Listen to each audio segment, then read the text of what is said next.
El día de hoy vamos a hablar acerca de la globalización en el curso de Economía, cuyo docente es José Rolando Cárdenas González. Los integrantes del grupo son Gaby Zenaida Mamani Quispe, Simón Valdemar Severiano Bardales, Maribel Marlene Moquilla Rivera.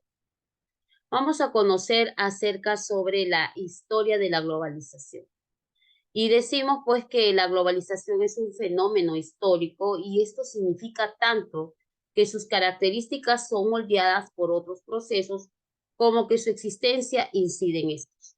Como es un proceso histórico de larga duración que se desarrolla desde que las primeras civilizaciones buscan relacionarse y comerciar con otros pueblos, el cual se intensifica a partir de la llegada de los europeos a América, su expansión por el mundo y el desarrollo del capitalismo.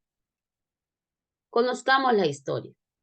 En el año 1500 la población mundial ascendía a 1.500 millones de habitantes y estaban distribuidos en 55% en Asia, el 20% en África, el 15% en Europa y el 10% en América. Las tres cuartas partes de la superficie terrestre comprendían espacios vacíos y territorios que estaban poblados por cazadores nómades y agricultores primitivos. En lo demás del planeta habitaban las civilizaciones avanzadas de la época. Desde los grandes imperios de la antigüedad hasta los existentes a fines del siglo XVI, el mar Mediterráneo era el mayor centro de las disputas y estaba en juego el control del territorio y la hegemonía religiosa en el Asia Menor, los Balcanes y en el norte de África. Como saben, pues había muchas sociedades que desarrollaban pues el tipo de la forma comercial que tenemos a los hindúes, a los europeos, a los chinos y también a los de América. Pasamos ahora a conocer acerca de qué cosa es la globalización.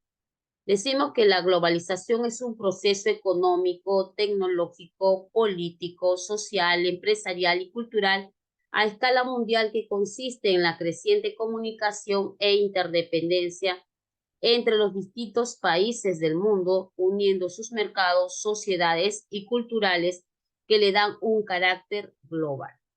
Doy pase a mi compañera para que continúe con la exposición. Continuando con la exposición, mi nombre es Gaby Zenaida Mamani Quispe. Les daré a conocer la integración de los países en desarrollo. Supone una integración cada vez mayor del comercio mundial y los mercados financieros. Pero, ¿en qué medida han participado los países del desarrollo en esta integración? Los esfuerzos de estos países para ponerse a la par de la economía avanzada han tenido resultados dispares.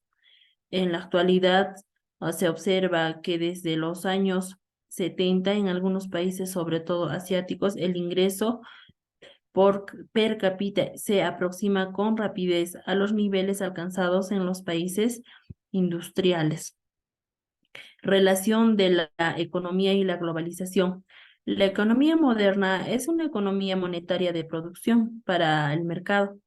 Esto significa que el dinero se invierte para comprar insumos, para producir y vender bienes o servicios para obtener una ganancia. Eventualmente será reinvertida en el futuro, en parte o completamente.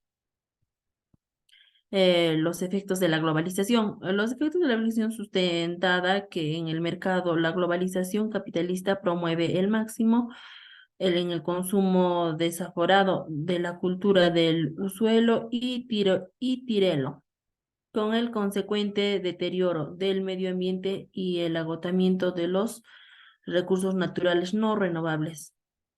En este modo de consumo se traslada a través de múltiples canales a las naciones menos desarrolladas, las cuales, sin haber alcanzado el nivel de desarrollo adecuado, se ven abocadas a asimilar patrones culturales ajenos a sus propias realidades, provocando distorsiones de índole estructural e impidiendo el desarrollo del mercado interno. Por ejemplo, ¿no? También tenemos lo que en la actualidad no existe un área de conocimiento que no esté vinculada directa o indirectamente el tema de la globalización, este fenómeno ha permanecido prácticamente todos los campos de la actividad humana, económica, cultural, política, ecológica, adquiriendo así un carácter pluridimensional. Por ejemplo, tenemos lo que es la dimensión económica. El proceso de globalización se efectúa a través de los flujos comerciales, capital, información y conocimiento que circulan alrededor del mundo, que involucran en mayor o menor medida a la mayoría de los países. También tenemos lo que es la dimensión política.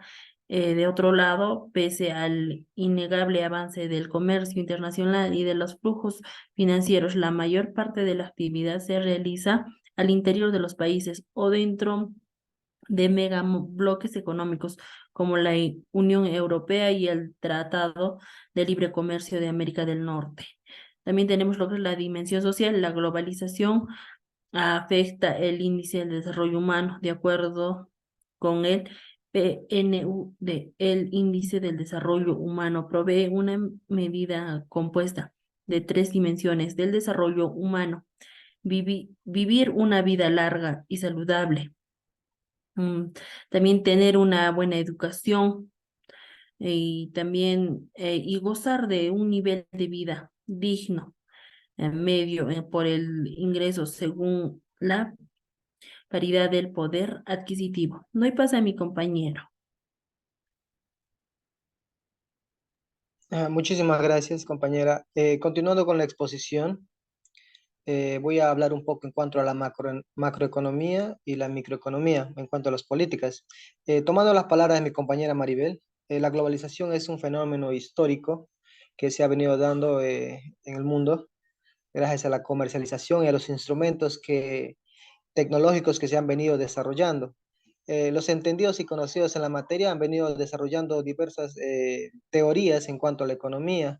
Dentro de ellas tenemos subdivisiones que son las macroeconómicas y las microeconómicas. Dentro de ellas tenemos políticas que regulan el funcionamiento. Las políticas, bueno, su objetivo en este caso de las políticas macroeconómicas deben estar destinadas a reducir la vulnerabilidad macroeconómica y facilitar la inversión productiva.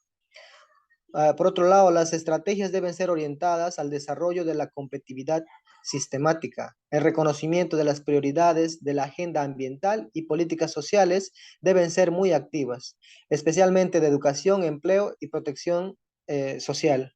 En cuanto a la globalización y la microeconomía es el estudio de la economía de una zona, un país o un grupo de países en función de las actividades individuales de un comprador, de un fabricante o de una empresa, algo más personalizado. Estudia los problemas a nivel individual, la demanda y la oferta. Tiene un enfoque ascendente. Eh, la microeconomía pretende evitar los déficits insostenibles, tanto públicos como privados, vigilar los desajustes financieros, tanto en los flujos como en la estructura de los balances, controlar la inflación y la inestabilidad de las variables reales de la economía. En cuanto a la macroeconomía, a diferencia de la microeconomía, es el estudio de la economía de una zona, país o grupo de países considerada en su conjunto y empleando magnitudes colectivas o globales como la renta nacional, el empleo, las inversiones o las importaciones y exportaciones. La macroeconomía estudia también la ley de oferta y demanda desde un punto de vista agregado, es decir, la oferta agregada de bienes y servicios de un país y la demanda agregada, como el consumo total de un país, ya no de manera individual, sino como país. Los datos utilizados para el análisis macroeconómico se derivan de la observación y las estadísticas. Cuestiones económicas generales. Bueno, se preocupa por los datos agregados, tiene un enfoque descendente, a diferencia de la microeconomía que es ascendente. Las políticas macroeconómicas, dentro de ellas tenemos la política monetaria, en cuanto a establecer un tipo de dinero, en este caso en nuestro país el sol, la cual está liderada o puede ser cambiada por medio de nuestros gobernantes o las personas o entidades o autoridades competentes. Tenemos la cambiaria, el cambio del dinero de una internacional a la nacional. Tenemos también la política fiscal y laboral. Hasta este punto hemos llegado a la conclusión de nuestra presentación. Muchísimas gracias.